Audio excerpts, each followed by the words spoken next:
What's up, Game Illuminaughty? It is JG here with Ethos, and we just checked out episode one of Legion, which comes on FX. And this is definitely an X-Men inspired type of series here.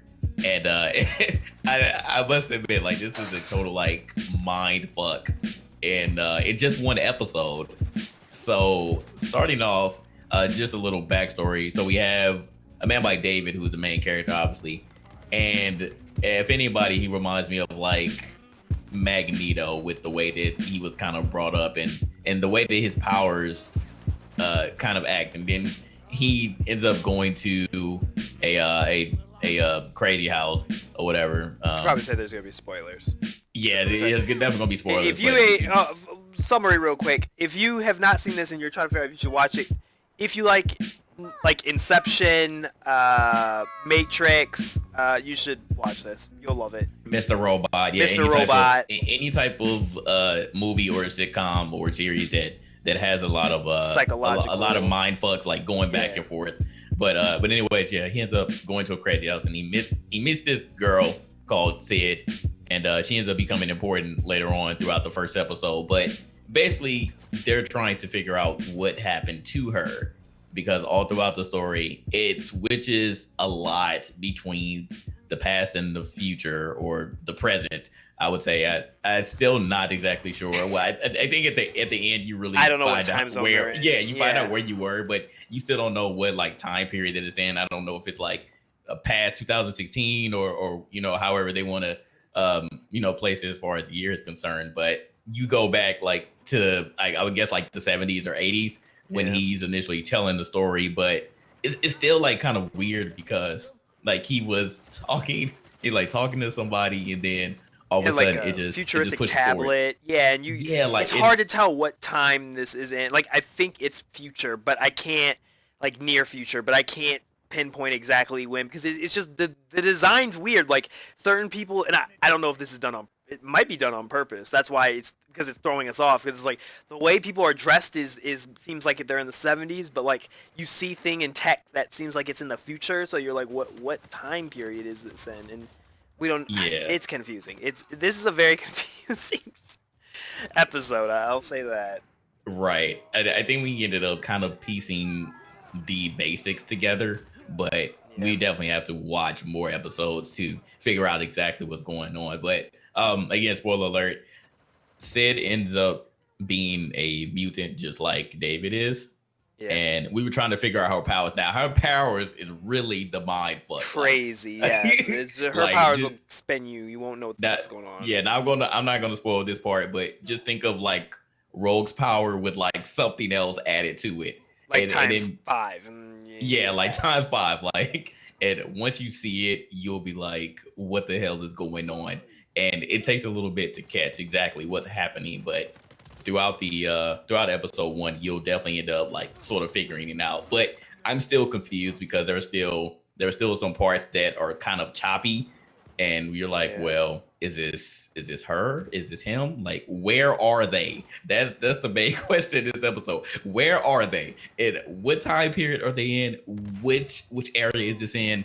Is this real or not? Yeah. We don't know, because it's just so much confusion, so much jumping back and forth, so much jumping from place to place that it's almost impossible to fully tell. Like, I feel like you would have to watch episode 1 again. I'd recommend people watch it. I'm going to rewatch it. You need to rewatch it at least twice, maybe 3 times, in order to make sure you grasp everything. I don't see, that's the thing. Like, I don't know if the choice by which they made, because it's definitely, like, without a doubt, episode 1 is very choppy. It's very all over the place. Like, I don't expect someone first off to understand exactly every single aspect of what's going on, but if they're doing that for the sake of artistically making the viewer feel like David does, like, or like a schizophrenic, then they succeeded. Like, I was losing, like, I could not figure out what the fuck was going on half of the time. And like, right. I was like, what is real? What is not real? And, I started to doubt everything I was watching. So on that aspect, it's good. But I agree with Dave, not David. It's either I go say David. I agree with JG.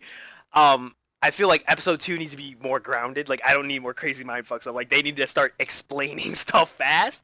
because it's going to get because if they just add more mindfuckery shit to every single episode, it's going to get very complicated to keep up with everything. And like I usually can keep up with a lot of like the complex, like Mr. Robot and stuff like that, but like this is Mr. Robot times like 2 off of one episode. Like this is the season finale just times 2 of like Mr. Robot. Yeah, like they kind of just like threw us into it. Like, we don't care if you understand or not. We're just gonna hope that you get it at the end. Yeah, because like Mr. Robot was like it was a growth. Like it wasn't, they didn't throw it at you immediately. They were like, let me grow you so then you understand why he got to this point, and then make the big reveal. And that's why like it's impactful, and then everything makes sense then. And this one, it's like it's as if they tried to crunch all of an entire season of Mr. Robot, psychologically speaking, into one episode. And then it just like it's like sensory overload because you don't know what the fuck's going on half of the time. Exactly. So towards the end, and then the previews for episode 2, which is also out now, and we'll have to check that out as well. But episode 2 seems like it's going to be more calm because I feel like they just threw so much at you that they're like, okay, well now it's time to come to reality because we're in the present now. Right. So now you can find out, what's going on. But it looks like it's leaning towards like, the typical X-Men story. And again, if you're not aware, X-Men are kind of like black people in a sense. so it's really like black people, the weirdos, the unwanted people, and the white people are trying to confine you. You're trying to destroy you. So it's like that story. Like obviously David is going to be the most powerful mutant that anyone has ever seen, and they're trying to kill him because he's going to be a nuisance to them. So we still don't know what his power is, do we? We don't really know what his power is because we thought we knew what his power was, but then we realized, oh, this is Sid. This is Sid's power doing this, not him. So I'm curious. Like I don't know. It looked like he could control stuff like Magneto, but like it seemed like he could control anything, like just matter itself. But I couldn't pinpoint exactly what it was that he could. Now you remember when Magneto first met Xavier, he didn't really know like the potential of his powers, right? But it's kind of the same way with David. Like David activates his powers when he's upset, when he's mad, and he doesn't know what's going on. Like everything just goes into chaos. That's exactly how Magneto was. Magneto was like, oh my God, like you killed my mom and dad, you killed all the people I knew. I'm going fucking crazy and I'm going to destroy everything. That's exactly what it was. But with David, it's with everything. It doesn't have to be metal related. So that's the difference. I feel like like he has the same powers, but it's not just dealing with metal objects. It's everything. Yeah. So that's what makes him, apparently 10 times more dangerous than Magneto would ever was. Exactly. So I want that's what. But the biggest things I just want understood is I gotta understand who the fuck this fat dude is that keeps appearing every once in a while with David. I gotta know who the fuck this guy is because obviously he's very important because they've shown him multiple times. He's creepy as fuck. The Yellow Devil, I think that's what David called him. Oh yeah, right. Yeah, the yellow devil, the devil with yellow eyes. Yes. Yeah, that's it. So he's important. Right. He looks like a little midget blob. That's what he reminds me of. Yeah, he doesn't look intimidating. It's just like when you see him, you're just like, what the fuck? Like he just looks out of place. But And I gotta understand what the fuck's up with the tree guy.